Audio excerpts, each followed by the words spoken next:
module, would you like me to go over that paper, or have you completed the essay? I could not access the video that you recorded last week. I don't know why. Anytime I opened the page, it would just take me to a page that said I did not have access to it. So I did not access that meeting video. Okay. All right. I tried to click on, for JSCC. Those at JSCC could view it, but I apologize that you weren't able to access it. So let's go. We'll go over we'll go over some from the module from last week, and then we'll go over this week's module. And I know I did post, like to read A Doll's House, but we do still have a few weeks left. So if you are still needing to finish Othello and A Doll's House, those are the last two readings. So you don't have to finish the whole reading this week, though. I put that on for week 15. You can still finish it next week, or as long as you finish it within like a week or two, that's okay. Because we're just basically reviewing and working on the research paper at that point. So for the multimodal essay, let's go here. And I know I tried to update a few things, and I had tried to enlarge the font here too, because I know it's kind of a small. But basically, that with this essay, that it is a 5-paragraph essay.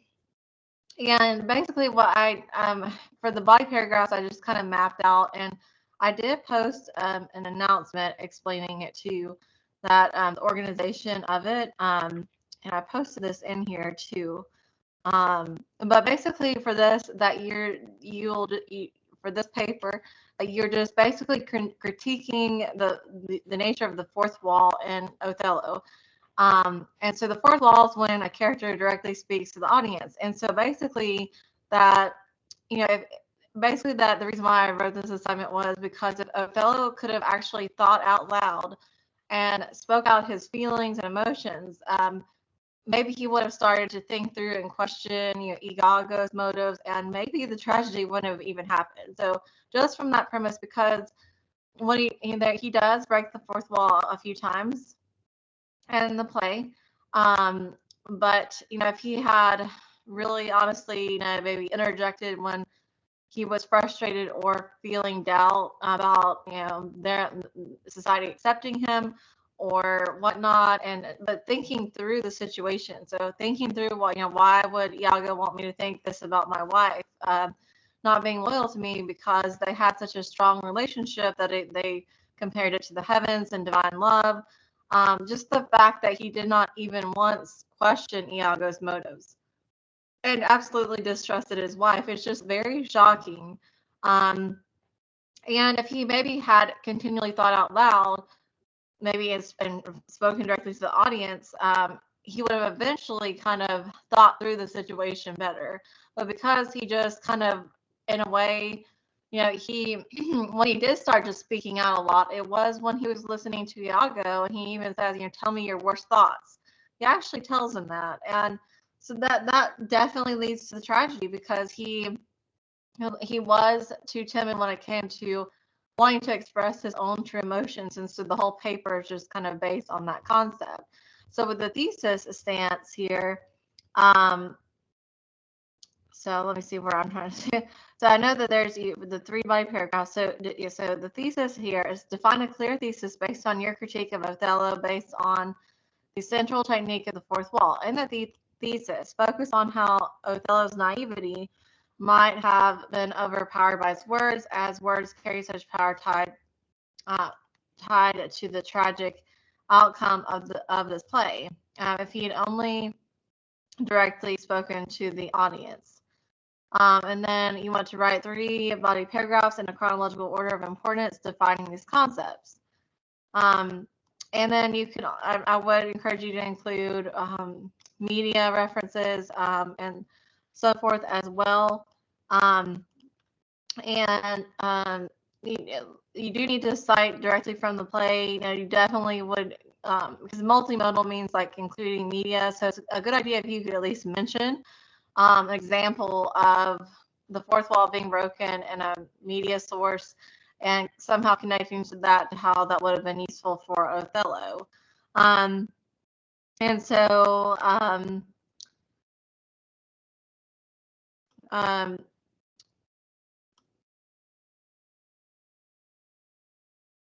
So the thesis should show how Othello's naivety might have been overpowered by his words, as words carry such power that are tied to the tragic outcome of the play. So, and if he had only directly spoken to the audience, you could say perhaps he would have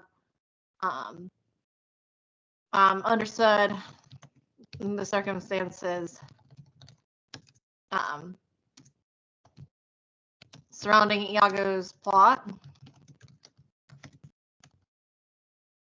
because Iago really is taking advantage of human intelligence. He ruins Cassio's reputation, and at first, he says, he's not as smart as me, but he got to be the lieutenant, and so he's jealous of him because he was promoted, and so it is about his power over people based on his evaluation of their intelligence. And Othello is at the beginning, he is a very noble man. He's virtuous, but yet he transforms into this basically a monster, who is is imitating Iago 100% by the end of the play. And when he realizes what really happened in the end, that it's too late, and he takes his own life, knowing that he wrongly slayed his own wife. But so with the thesis statement, you're going to focus on basically, your stance about the fourth wall, and how that possibly could have impacted the outcome. You can still take the stance that not much would have happened even if he did speak out more, but that you definitely could think of more evidence surrounding the fact that he definitely definitely the tragedy might have been thwarted, even, or at least lessened, if he had just really thought through his situation and spoke out about it, and communicated that. So the barrier of communication is the main thing here. And so the first body paragraph should include a critique and or rewrite of the scene where he does break the fourth wall with the inclusion of media references. And so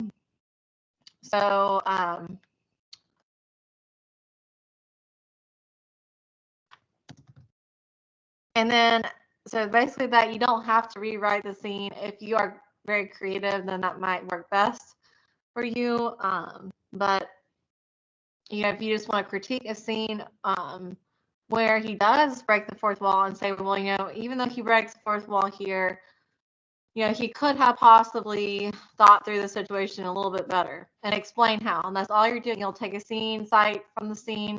You have a topic, sentence, claim, bring in a scene that you cite, a Shakespeare act, scene, line, and then explain how, though he's breaking the fourth wall here, what more could he possibly, could he have done anything? Could he have done anything more to have thought through the situation as he needed to express his emotions? And we do see a lot of, sentimentalism and emotionalism in this play, but it's not always used in the right way. That, even with the handkerchief, that sentimentalism is tied to something that becomes a weapon against him, essentially. And so then the following two body paragraphs should include a critique of other scenes when the fourth wall should have been broken for Othello to communicate effectively. Then you just find two other places in the plot where if he had started speaking out truthfully and honestly, expressing his true feelings and emotions, and clearly thinking about his situation, without just thinking about whatever Iago is wanting to tell him, but what you think he would really be thinking apart from what Iago is wanting him to think, and he was able to express that, and based on how we know he felt about Desdemona, it doesn't make sense how he was that manipulated, except that Iago was such a masterful liar, that he deceived him. But if you separated, what Iago was trying to feed him with that were lies, without that, what would he really be thinking about his wife? And her virtuousness, and her, basically her piety and virtue. That he thought that she was, and she's very wise, pious, and virtuous. And then he starts to question all of that. He questions her purity and her loyalty to him just because of Iago. And then you conclude by explaining how your audience can learn from your critique of Othello's assertiveness. So basically, that in that first paragraph, you can bring in like you can mention a scene in a movie, and I know in the announcement that I posted an example of Ferris Bueller's Day Off. So with Ferris Bueller's Day Off, that he does, and then I know it's an old 1980s movie, but he does talk directly to the audience. And sometimes my students have brought that movie in as an example of how, Othello could have broken the wall like Ferris Bueller does. But that's when he does that actually after everything's already happened. And however, if he had really thought as, craftily as that protagonist, then he definitely would have been able to defeat Iago at his own game, had he been aware. And we know that he is very insecure because of his race, and being an outsider, essentially. Even if it wasn't about his race, that he was still a political outsider, in terms of the fact that he was running the Venetian army, but yet he was a Moor, and so he was from somewhere else. But the connotation of the Moor also, especially with Shakespeare, that I think Titus Andronicus, there's Aaron the Moor is another character from that play, and he is a villain. He's a really bad person, and that play goes into how that the Moor had a stereotype, and that was not good among especially white people. That that because of their dark skin, they associated them with otherness, and also in the Renaissance time frame, they actually associated them with another faith of Islam. So I found that also interesting that they would just label certain people based on their skin color as these things, and though with Aaron the Moor in that particular play, and he never repents, and he's not like Othello, because Othello actually starts out as a genuinely good person. He's very malleable and naive, and he gets transformed into something that he is not, arguably speaking. And with that particular play, it's focusing more on that stereotype, even more so than this play, because the Othello genuinely was seen as a respectable, good person. He had virtues and was noble. Was very respectful to even Brabantio, Desdemona's father. But then when he started to, when Brabantio heard all those lies that Iago was saying and calling him all these derogatory, grotesque names, that at that point that he had basically gotten to Brabantio, and then that's when the insecurity started, when Brabantio started really believing what Iago had to say that was so negative, and using race as a weapon. But then with some other assignments that I did find some videos where the people in that time still would have probably thought that politics was more important than race, but yet race still does play a strong role, just because there were stereotypes at that time in the Renaissance culture, that needed to be exposed, and so Shakespeare was exposing them. And but that's the only other parallel I could think of, was that Titus Andronicus. And so, and then with this play, the only justice that we do at least see Iago imprisoned. And Lodovico is the one that tries to carry all that out, and he was the only one that was able to really see when Othello started to become really abusive to Desdemona too. And in the end, that the only justice served is that Iago is imprisoned. And there's a lot of, and with Shakespeare, that in that time frame, especially, that there's a lot of even biblical allusions, like how Iago, is seen as an adversary. That could be a parallel to a biblical adversary. There's a lot of unique parallels that you can make based on looking at the classical past and how that influenced this work. And that's why that I think I made it a bonus about anachronism, but there's like a lot of archaic things. There's that handkerchief that was tied to Egypt and mysticism and all of those things that there was a lot of, it had some neoclassical values that are also shown, respecting the culture of the past within it, and that's something else that's important. But for this paper, that you're basically that, you need a thesis, the introduction that has a topic sentence, 3 sentences that basically capture the main idea of each body paragraph, and before that, give some context about the play in a chronological order of importance, but still follow that. I just recommend you follow that structure for the body paragraphs because it's easier to follow. And then you indicate your stance about how the fourth wall is used in the play and how your critique is valuable. And then you have a body paragraphs for the topic sentence that transitions from the last paragraphs in context. State a claim about how the fourth wall is shown, and then you tie in your critique of the fourth wall, and then you cite from the text. Even if you do a scene rewrite, you still need to cite from the text and then rewrite, explain how, or at least you need to mention. If you don't actually cite from it, you need to at least mention what act and scene you're rewriting it from. But if you are just doing the critique, you need to have a claim, cite the act, scene, and line, and then explain your critique and how it's relevant and proves your point, and then conclude by summing up the main idea of the body paragraph and going back to the thesis. And then in your last paragraph, the 5th paragraph, you just sum up the main illustrations that you gave and how that proved your point, and explain why your critique is valuable and what life lessons and values we can learn. And that's an overview of Othello and the Othello paper. Do you have any questions about the Othello paper, Millicent? No, that was very helpful. Thank you. You're welcome. And I know last week there was a quiz, and that has a video that goes with it. And then I put the PowerPoints here, and then there was a discussion. And what I might could do, even if you had problems viewing it, is I could still just upload it to YouTube again, to this video, if you want to go back and rewatch it. I think you should, if I upload it to YouTube, that everyone should be able to see it.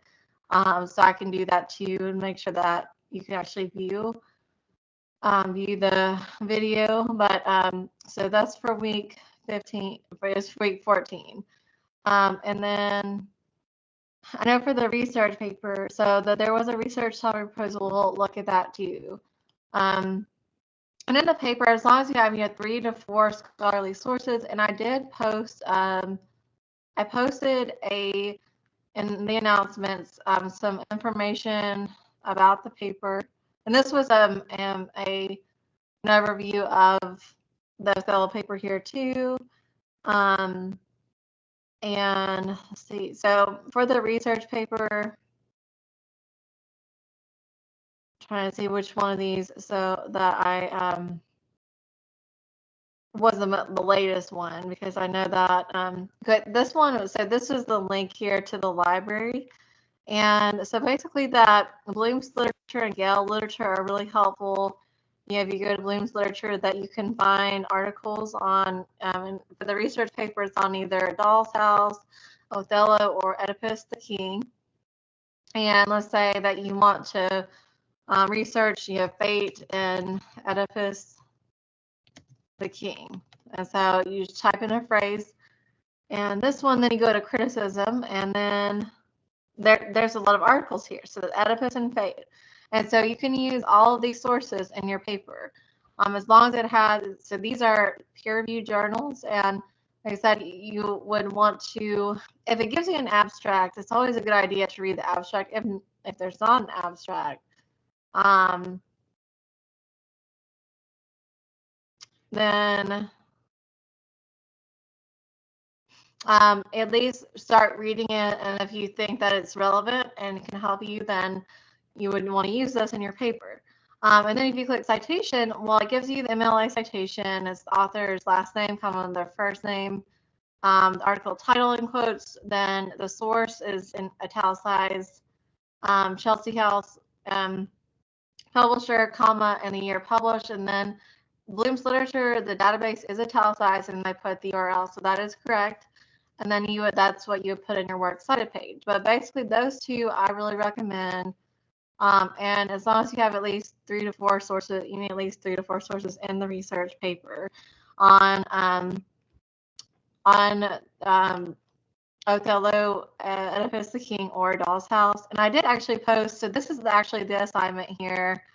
And so some things that you could focus on are like themes, and so the sacrificial role of women in a doll's house, parental filial obligations, seeming versus being, appearance versus reality, and oppression and societal constructs in a doll's house.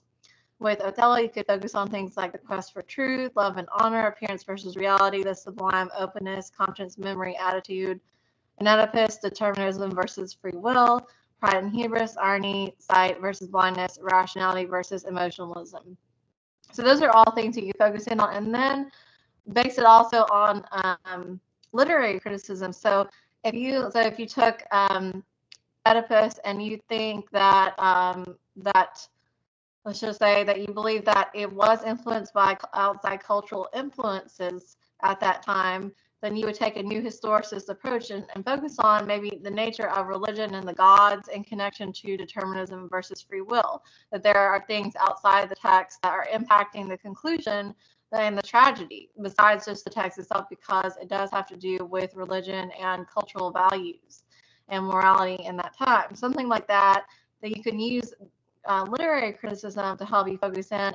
With the Doll's House, let's say that you think with that play that it's just seen the way it is because it's realism.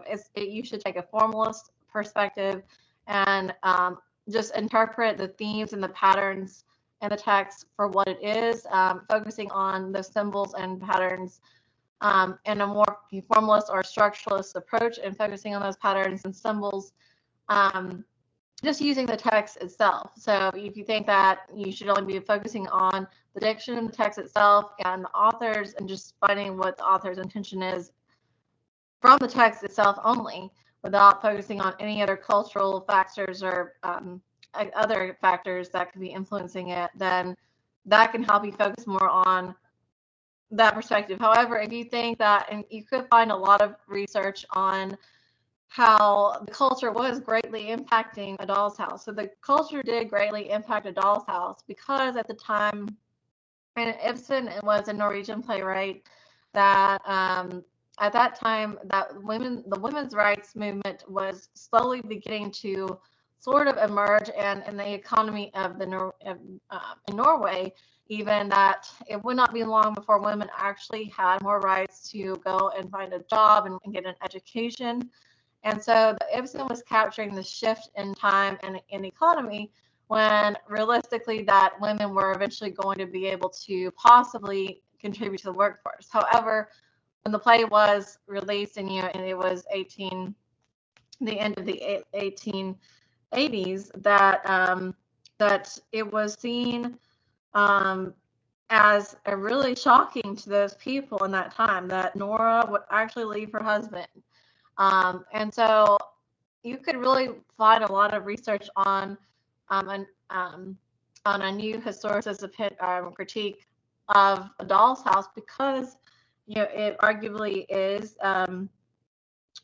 it definitely was influenced by outside forces, and it was actually the first performance was actually 1879. So we're about the 1880s. And this is when things started to shift and change. And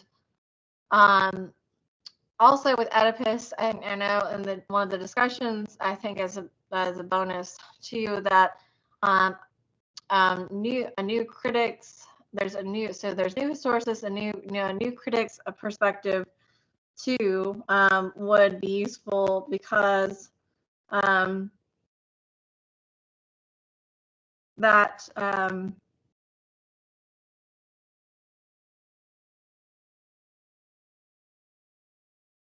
that when you're looking at this play, these new critics focus on ambiguity and paradox. So that's definitely a way to interpret Oedipus the King, is focusing on ambiguity and paradox. And then with Othello, that obviously that the new historicist perspective of how the culture was impacting this reading is important. And there's a lot of ambiguity and paradox in Othello too. So, I mean, you could, and definitely with Iago's language, then, and focusing on the deconstruction of his language. Iago, there is no, so basically he is basically, deconstructing the stability of language, and definitely could take a deconstructionist approach of focusing on how language is not seen as stable, or and focusing on those things would, you could focus on the diction, how it's proving that, based on focusing on especially certain paradoxes and ambiguity. And there's a lot of moral ambiguity that, Shakespeare himself is a quandary for some scholars about the moral ambiguity in Othello. Like that's what one of the discussions I think I just posted was on. Do you think that it is true that this play is just saying that there's really no right or wrong, because that is the moral quandary of it, and even Shakespeare himself could not really totally resolve that quandary. So it was something to make note of there too. So definitely, like, morality in Othello is something that is really important. But with this paper, that you need at least 6 to 7 paragraphs that are about 6 sentences in length, and that it's best if you can have 2 claims and 2 citations per paragraph.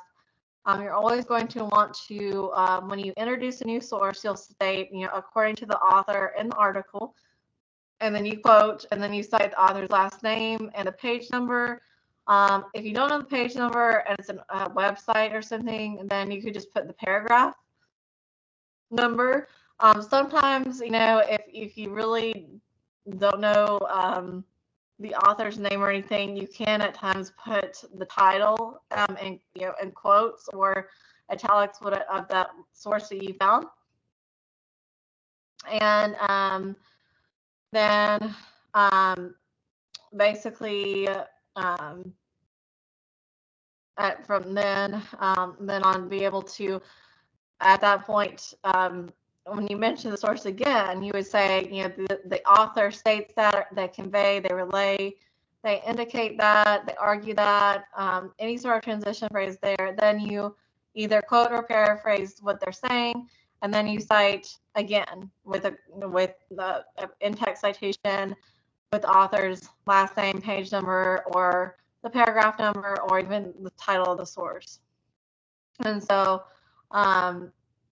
and if you're writing a paper and you repeatedly cite the same source, then you could actually just not put the author's last name in the brackets at the end of the citation. You just put the page number after the first citation where you put the author's last name and page. So, and then if you have a quote that's 4 more lines, I used to think it was 3 more lines, but I think they have adjusted it to 4 more lines. It's a block quote, and then you hit the tab key twice. But you want to keep those to a minimum, because you need to spend a lot of time explicating the diction if you do bring in a block quote to prove your point.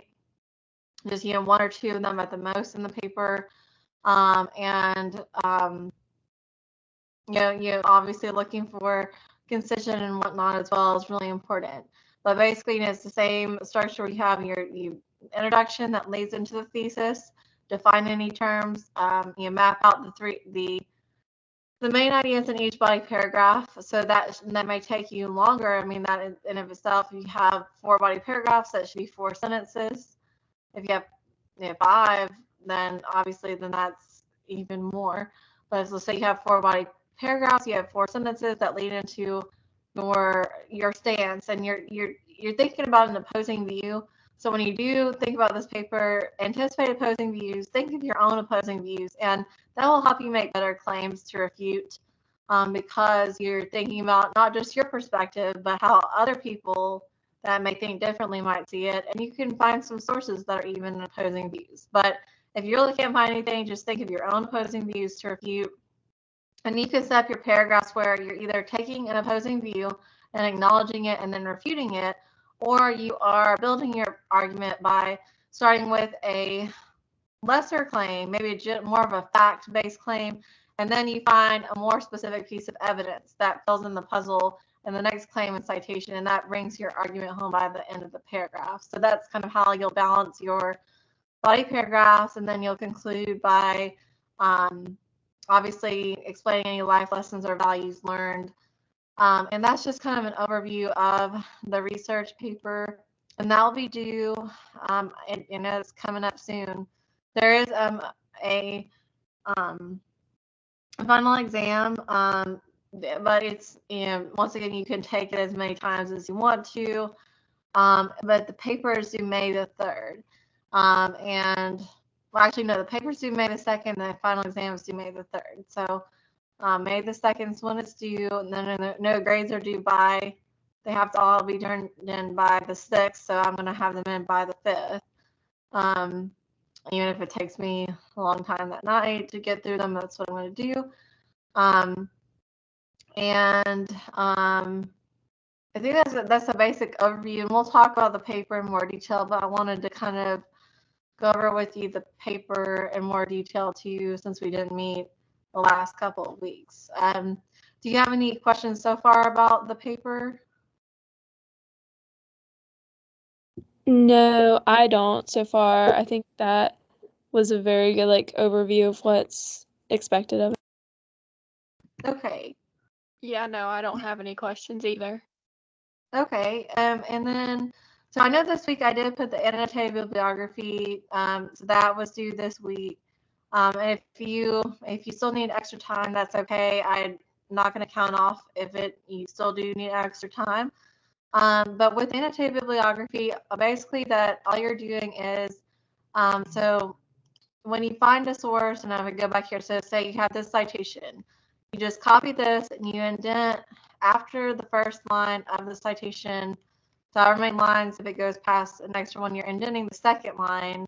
So you're writing how you would in a works cited page. And then after that, then you have a paragraph that is summing up what the author's point of view is. So you start with their last name. So you say, if you're writing about Harold Bloom, so you say Bloom conveys that Othello is a genuine tragic hero because he expressed genuine honesty and trustworthiness until he believed Iago's lies. Something like, I'm just making up something. So you explain, what the author thinks about the topic, what their stance is, and then, if they refute an opposing view, you could say, that Bloom refutes opposing views, saying that Othello was to blame for his own fate. And then you say he believes this because, and then explain. And then you would explain how your opinion of his logic, and then you would explain how you'll use that source in your paper. And at least, I'd say at least three. You need at least around 3 to 4 sentences. I think in this sometimes I put the different lengths of sentences. I put a minimum of 4 to 5 sentences. So I would really try for at least 4 sentences just to be thorough, because 3 is not that many sentences. So you're just evaluating the source in 4 sentences. And this particular author, they did this in 2 sentences. And that's kind of what you're doing in your research topic proposal. But you do indent, so it looks like with the way this is formatted, you indent after. So you see how this lined up here. The second line is, and third line are indented, and that's how it appears. And it's best if you could possibly just bring in a brief outline of your thesis, the central claims, maybe citations that you know you're going to use in those body paragraphs, and that's all. If you write an outline that's this thorough, then of course you're going to get 10 extra bonus points. And let's see how many sources. I believe that I put,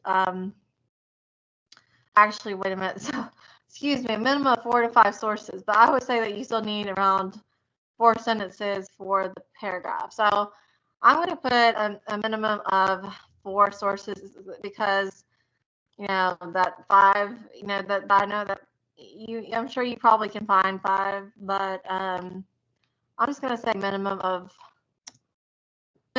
3 to 4 sources. So that, you know, that should be a little bit easier to do, and at least, you know, around 4, maybe 5 sentences. 3 is a little bit short to evaluate it. You know, not much would be taken off if you only had 3 sentences because you're at least doing what you're supposed to do, but it'd be better if it could be 4 or 5 sentences per annotation. And so this is an example of 2 annotations, and I'm changing this to, you know, 3 to 4 sources. And then if you have more than 3 to 4 sources, of course, if you have up to 6 sources, then I'll give you extra credit for that too. And really, I was going to say, I'll say a minimum of 4 sources because that should mean that if you have a 4 paragraph, so 4 body paragraphs, which is what you would need, then that would be 1 paragraph. So 1 source per body paragraph. So I'll just say a minimum of 4 sources. And if you have, it's really 3, and then especially with 4 sources that, you know, say you only have 3 in your paper that are actually valid, and then you maybe use the text itself too, that, you know, that you might use sources in your annotated bibliography that you might not actually use in your paper. So at least 4 sources and around 4 or 5 sentences per annotation, and somewhere near 4, at least get close to 4 sentences per annotation, evaluating it, and make sure to explain how you'll use it in your paper, the source in your paper. So once again, I'd say a minimum of 4 sources and 4 to 5 sentences. And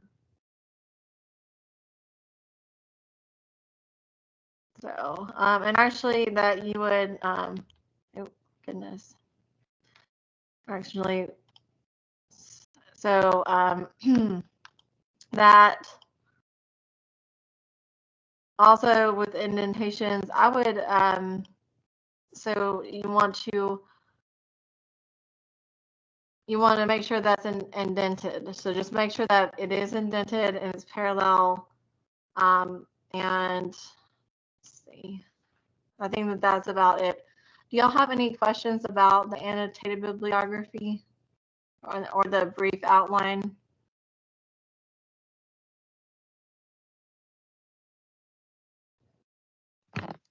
I'm good. Okay. Hi, Haley. How are you doing? I just saw that you were on here too. I'm all right. It's been a long week. I'm sorry. Are you getting no, it's getting near the end of the school year. Are you busy with working and sports and things like that? Yeah, I've got a lot of high school classwork and work on top of it, so. I understand. The main thing with those class is, you know, if you ever get where, you know, I know it's a lot of extra work, but just really focus on, you know, getting the main papers done too. Like that's important, and the midterm and the final. But you know, the research paper, just try to focus on that the most right now, and you know, choosing a reading for that you're going to focus on, and your research for that at this point, and that's really the main focus right now is just the research paper. And I did post, so I posted the Doll's House full text, but I believe so I do have a YouTube that has the play on here too. So Now you do need to read it, but it does help though to watch it too, because 1 minute. that that this follows the plot pretty good. So you know, just watching it should really help you understand it, and you still obviously read the text, but this will definitely fill in any gaps for you and help you study it too, just to watch this play. I believe this adaptation was from, or the performance was from the 70s or so, but it does a really good job. Again, the setting and the scenery, they do a really good job with encapsulating that specific point in time and the characters. And with this character, if you watch her, then you really see that Nora. And from when I was watching, it's like, wow, she seems just really, like she is so obsessed with the appearance of what their family looks like to people. And Torvald is the same way, but this actress really kind of captures her as a really kind of, you know, a character that is, she is definitely self-centered and really doesn't, and especially the way she's portraying her, very self-centered and very preoccupied with appearance. And then at one point she even says, when I'm old, my husband won't like me because I will not have my good looks anymore, and things like that. She just talks a lot about appearance, and basically that, we see both of them focusing on how the world sees them. But in the end, though, that Nora, she does find, freedom from, Torvald in the way that he does oppress her and essentially, treats her like a child. So, though that she can definitely be seen as a superficial character, that she does at least come to her senses, and that she does start to see that there is more to life than what other people think of, what she and her family look like just in general, what, that having the perfect life and family. She sees beyond that in the end. But I would just definitely say with this particular performance that she definitely seems, she fits the mold being very childlike, and just basically that she just, I would say you might see a more serious Nora actually as you read the play, because she just, that though we see, like I said, they're very similar because they're both so fixated on how others perceive them. In the end, she does come to that realization that that she's been treated unjustly by Torvald in that way. That, another thing is that it talks about how, he calls her by all sorts of names because she also is neglecting religion, according to Torvald, because she's going to neglect their children, which it is terrifying that she would do that. But based on how we see this marriage that looks so perfect on the outside, but was basically undone by materialism and money, and basically that it essentially in the end, I know I'm not focusing on this. Let me see if I can. Let me see if I can find the video here so you can see what it looks like. So this is the video of a doll's house that was performed. This was a performance from the 70s, and that's her and Miss Lind. Yeah, and her, how when they separate in the end. And of course, Torvald is, he's left bereft. He cannot believe that she would do this to him and betray him. But basically, she betrayed his trust. That she lied about, she forged his signature, and he was sick, and she was taking care of him in Italy. But that there's a web of lies in their marriage, and basically, underneath it all is how he also does treat her like a child.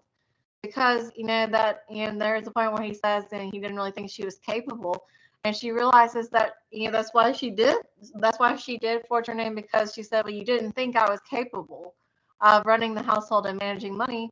And so that's why really the real reason why that she did that, because she didn't even trust her husband's faith in herself and her ability to make their marriage work in a way that she could take care of the finances and without having to rely on him. So she didn't really trust what he thought of her, because he actually really didn't think she was capable of doing that based on how he treated her. And in a marriage that, despite the fact that women really weren't supposed to, they were not considered to be in control of the finances or other things, that he still should have treated her with respect, like she possibly could have taken care of the finances if need be. But he treated her constantly like a child, calling her his little lark and his little squirrel, and you see all these little pet names he calls her. And basically that, in the end, she sees that it wasn't just, those weren't just endearing words to her sentiments, that it was how he felt that way, that she really wasn't intellect, that she would not have been able to have been capable of taking care of them. And yet she did take care of him. Even though she did forge her name, she was able to take care of him in his hour of sickness. But it's the lack of trust in how the other one saw the other spouse, and with Nora, that she probably how, and she comes to the truth about how she really feels about Torvald in the end too. When I see an end of the play, so this is in your Norton, that's it's around page.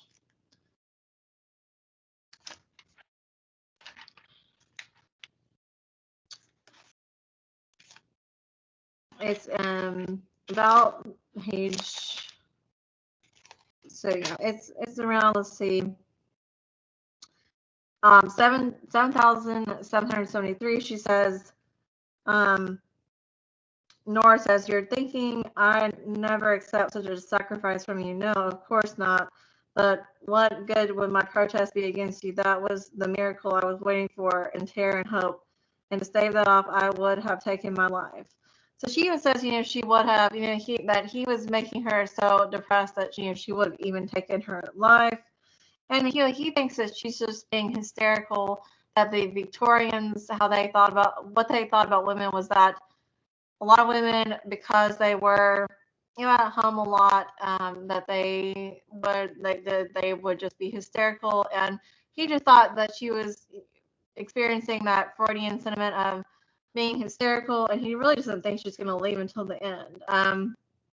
And then she goes on to say, "Perhaps, but you neither think nor talk like that man I could join myself to. When your big fright was over, and it wasn't from any threat against me, only for what might damage you, when all the danger was past, for you it was just as if nothing had happened. I was exactly the same, your little lark, your doll, and that you'd have to handle with double care now that I turned out so brittle and frail." And she goes and says, "Torvald, in that instant, it dawned on me that for 8 years I've been living here with a stranger, that I'd even conceived 3 children. Oh, I can't stand the thought of it. I could tear myself to bits." So basically, she realizes that he's not the person that she knew, and he's essentially just a stranger. That because that she realizes that that he didn't really trust her at all, and that she doesn't come to the full realization of this until the end. And basically that basically leads to the end here. And what the truth is, that the distrust and of one another, and these, I guess, these pseudo identities that they had, because she said she really didn't know him, because now that she understands that he really didn't trust her.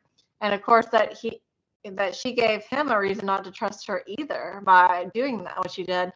But that would not have happened if she had not had that feeling that he didn't really believe, have faith in her like a husband should, and truly see her in the right perspective, and that she was a capable, bright young woman, even though she might not have had the education.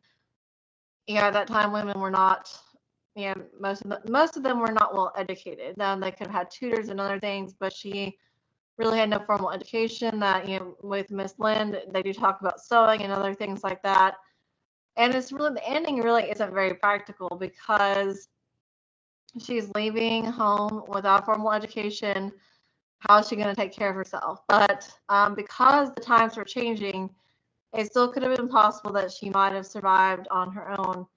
But still at that time, that when it was first performed, that people would have, they were shocked by the fact that she would leave her husband. And because at that time that the marriage between a man and woman was so important in society, that it was seen as just vital, and by a woman breaking the traditional rules of marriage and leaving, that was just unheard of. And so that's just kind of an overview of the play there. And I did, like I said, I did post the link. Sorry, this is the wrong.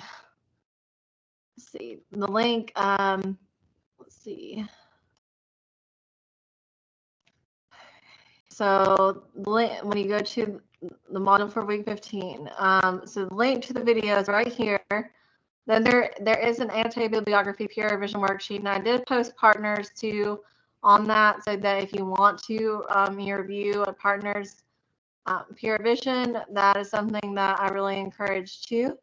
And there's a full text play. There is a quiz on how to write an annotated bibliography, and a doll's house quiz. And Haley, I don't think I ever got your poetry paper either. If you could you send me an email of that paper so I can get it back to you?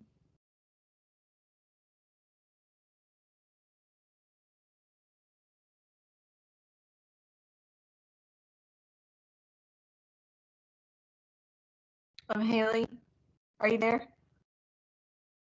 Sorry, I didn't hear your question. I don't think I ever got your poetry, the 100-point poetry analysis of within our cross genres. That I didn't get it on the Blackboard because there was actually an issue with me able to open some students' papers, but I actually didn't see it on there. Would you be able to still send me the paper in an email, and I can grade it and get it back to you? Yeah, absolutely. Okay. I know that you said you had completed it, but I was going through and I still didn't see the paper, or it wasn't in the Blackboard. So I know there was a problem with some students were able to load it and then others were not, and I kept looking at it myself and I didn't know what happened with it. And hopefully that with the Othello paper, I've seen at least I've graded a couple of Othello papers, and so far I haven't heard anything about having an issue uploading that. It was just, I think, that one assignment. But if you have any questions, Haley and Melissa, just let me know. Do y'all have any questions about the module for this week? There is a discussion also on a doll's house. That if I think I put it, it should be in, actually. I don't know in this module if it's in here. We got moved, so this is annotated. So I may actually need to put, I'm not sure what CRN this is, but actually I don't see the discussion. So I'm gonna add that to this one because there is a discussion on, let's see, and this one was so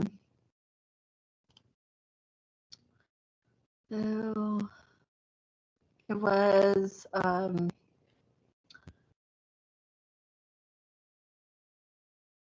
feminist creative adult critique, and then, oh yeah, it was this one on Ibsen's critique of historical perspectives. And there's a bonus opportunity there too. So that is, I don't know how that one got left off. But that is a discussion. There's a discussion, the annotated bibliography, and 2 short quizzes, and that's all there is for this week. And like I said, if you still need some more time to finish reading the play, then there are still a few weeks left to finish reading all those plays and whatnot, and deciding which one if you're still trying to decide, or even if with your research topic proposal that you may change your mind, and that's okay, that you can always change your mind if you want to. But if you have any questions about the research paper or any assignments from this week or previous weeks, just let me know. Do y'all have any questions so far about the module for this week? I do not have any questions so far, but you are going to be posting this video on YouTube, correct? Yeah, I'm gonna see if I can post it. I've done that before because I think that I know that you should be able to view it. I'll post the link because I've done that before if you weren't able to view it just based on the link from Jeff State. Okay, perfect. Thank you. You're welcome. Haley, do you have any questions? No, I think I'm okay, and I'll make sure to email you the paper. Okay. All right. Well, yeah, I'm sorry about that, but I was looking through it, and I know that there were some papers that were turned in, and there's still 2 students' papers that is just a blank. And then I know that some were saying that they couldn't be they couldn't load it and whatnot. So just let me know if you have any questions, and I hope y'all have a great week and stay safe. And we'll meet again on Tuesday next week to talk more about the research paper and whatnot too. And I hope you'll have a great night, and I will see y'all next week. All right, have a good night.